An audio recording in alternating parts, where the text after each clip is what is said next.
Picture this, you're out on a quiet Florida morning. Hmm. As a fisherman, Yeah. sun's coming up, water's calm, you're out there with your family, you cast your line, looking forward to a nice relaxing day. Right. But instead of, reeling in a fish, Yeah. you pull up something much more sinister. Oh, wow. And that's the reality that a family actually faced back in 2000 when they discovered the body of Rene Rosita Harris floating in the Cross Florida Barge Canal. Oh, my gosh. This was a young woman, just 24 years old, her life cut way too short. It's a chilling thought. To picture that scenario, it raises so many questions immediately. Right. Who was Renee, and how did she end up in that canal an hour away from where she was last seen? Yeah, it's a real head scratcher, and that's what we're going to try to figure out today in this deep dive. Absolutely. So let's start with what we know. Renee was last seen alive at the town plaza in Ocala around 11:30 p.m. on May 19th, 2000. Now fast forward just 7 hours later, and her body is found in that canal in Citrus County. So that tight time frame, Yeah. that's a major piece of this whole puzzle. Yeah, and what's really striking is that distance between those two locations. Right. It really suggests that either Renee went to Citrus County willingly in those hours in between, or someone took her there. Yeah. And then you add in the autopsy results. Uh-oh. Blunt force trauma and drowning, a brutal combination. Oh, my. This was no accident. This was a homicide. So we've got a young woman living a transient lifestyle, found murdered in a location far from her usual spots. The investigators must have faced quite a challenge here. Oh, absolutely. The nature of Renee's lifestyle, which involved sex work, made it so hard to track her movements or even find people who might have seen something. People she knew might not have wanted to talk to the police, maybe out of fear or maybe not wanting to be judged. And then her body being found outside her usual area, that just adds another layer of difficulty. Yeah, it's like trying to put together a puzzle, but with half the pieces missing. It's exactly. But the investigators did find some possible suspects, right? Yes, they did. Yeah? 2 names stand out. Jasper, who had a reputation for being abusive towards sex workers. Oh. His name kept coming up when talking to other women who knew Renee. And then there's Bruce Midkiff, who admitted to being with Renee the night she disappeared. Wow. He even admitted to doing crack cocaine with her and paying her for sex that night. Okay. But here's the thing. He completely denied having anything to do with her death. That's a pretty bold statement considering he was one of the last people to see her alive. Yeah. Did they find anything in either of their backgrounds that might explain why they would do something like this? That's where things get even more complicated. There's no clear link between either one of these guys and Citrus County or that canal. Oh. So that leaves us with the question, how did Renee end up there? Was it random, or was there a darker reason for choosing that specific spot? It's like maybe the killer was trying to send a message. Right. Or maybe they knew the area and thought it would be a good place to hide a body. Possible. Did Sergeant Holloway, the lead investigator on the case, have any thoughts about why someone would do this? He did. He had 2 main theories. One was that maybe Renee was killed because she owed someone money and hadn't paid. Oh. And this makes sense, given the kind of life she was living. The second theory was that it was a client who had a history of violence against women. Okay. And that theory can't be ruled out easily either, considering what we know about Jasper. Both of those theories paint a pretty bleak picture of the dangers that Renee might have faced in her life. Yes. But neither one really explains how she ended up in that canal so far from everything familiar. This is where things start to get really interesting. It is. There's something missing here, a piece of the puzzle that could unlock the truth about what happened to Renee. Oh.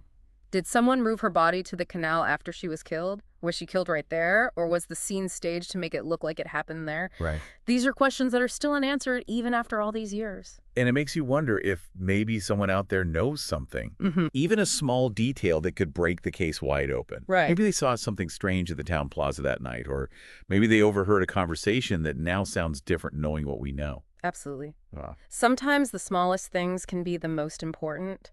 And that's why it's so crucial to keep these cases in the public eye. Right. Someone out there might have the key to solving this and bringing peace to Renee's family. And that brings us to you, our listeners. Yes. You've heard the details of this case now. So what are your thoughts? What sticks out to you? What makes you curious? We want to hear your insights as we dig deeper into this mystery. This case, it just keeps twisting and turning, doesn't it? We have suspects, but no connection to the canal. It's like the puzzle pieces just don't fit. Yeah, exactly. Like something's missing. A piece of information that would tie those suspects to that location, Or maybe even point us in a completely different direction. You know that interview with Bruce Midkiff that was published in the Tampa Bay Times back in October 2000? He admitted to being with Rene the night she disappeared, even gave some details about what happened. Mm. He said they smoked crack cocaine together and that he paid her for sex. Right. But he still insists that he had nothing to do with her death. It's odd, isn't it? Yeah. He's willing to talk about some things, but then completely denies being involved. Yeah. Did investigators ever think about the possibility that maybe he's hiding something? Like maybe out of fear or to protect someone else? It's definitely possible. Maybe he knows more than he's saying. Maybe saw something or has suspicions, but is too scared to say anything. Or maybe he just doesn't want to get in trouble himself. Right. And there's also the question of whether the investigators really looked into his alibi thoroughly. Oh, you mean like, did they actually confirm where he was after he last saw Rene? Exactly. Did they check his connections, his movements, see if anything didn't add up and might point to his involvement? That's a good point. It's those little details, the ones that don't seem important at first. That can sometimes be the key to solving a case. Exactly. Like they say, the devil is in the details. Obviously. And what about Jasper, the client with the history of violence? Did they ever find any specific cases of abuse that might be similar to how Rene died? Was there a pattern to his behavior, something that investigators could link to this case?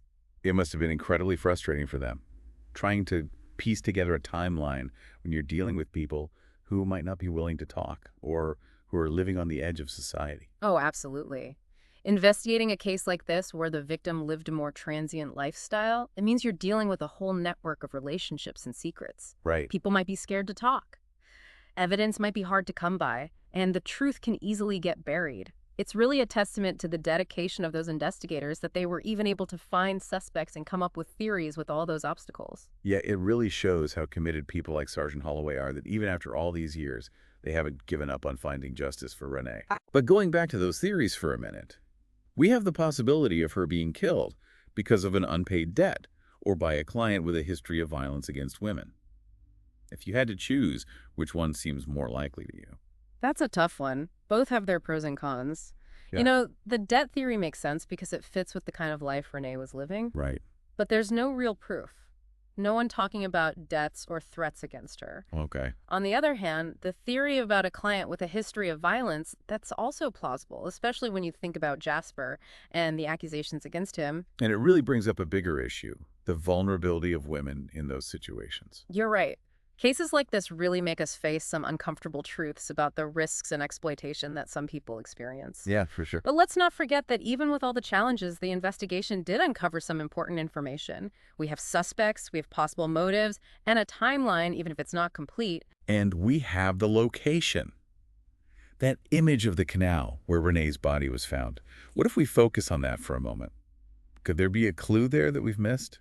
That's an interesting thought. Maybe the choice of location wasn't random at all. Right. Maybe it meant something to the killer, or even to Rene. Right. Or maybe it's just a matter of convenience, a way to get rid of the body quickly and quietly. It's like we're back at square one looking at that calm canal and trying to picture what happened there. What do you think, listener? If you were there at that canal looking at the evidence, what would your gut feeling tell you? Sometimes it's those gut feelings, those flashes of insight that can really lead to a breakthrough. Right. And that's why we really value your thoughts and opinions on this case. Chilling to think that someone knows what happened to Rene. Like they hold the key to solving this whole thing. Yeah. Maybe they've even been carrying that knowledge around with them all these years, weighed down by guilt or fear. It happens. Someone sees something, overhears a conversation, or even just notices something small that doesn't seem important at the time. But later, when they think about it again, it could be a crucial piece of evidence. It's like in that movie, Memories of Murder. There's this tiny detail about a song request on a radio show. And that ended up helping the detectives crack the case. It's amazing. Right. So what if someone remembers seeing Rene with someone at the town plaza that night? Someone who doesn't match the descriptions of the suspects we already know about. That's what we're hoping for.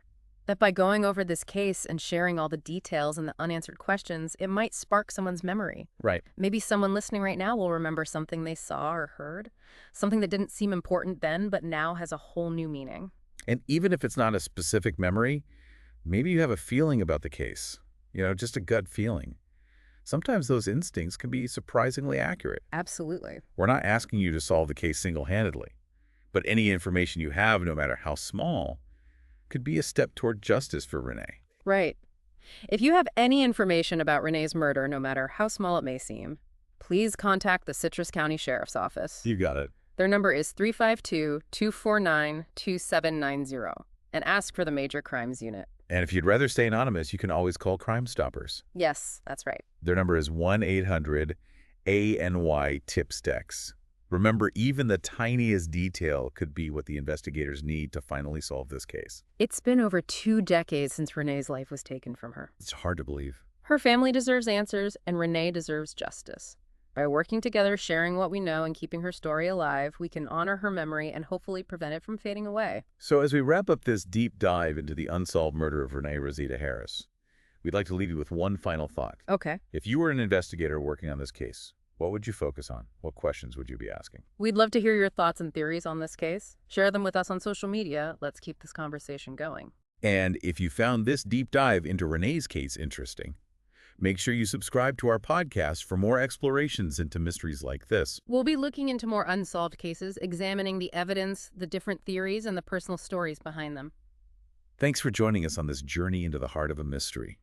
Remember, every case, every story deserves to be heard. Absolutely. Until next time, stay curious, stay informed, and always remember the truth is out there.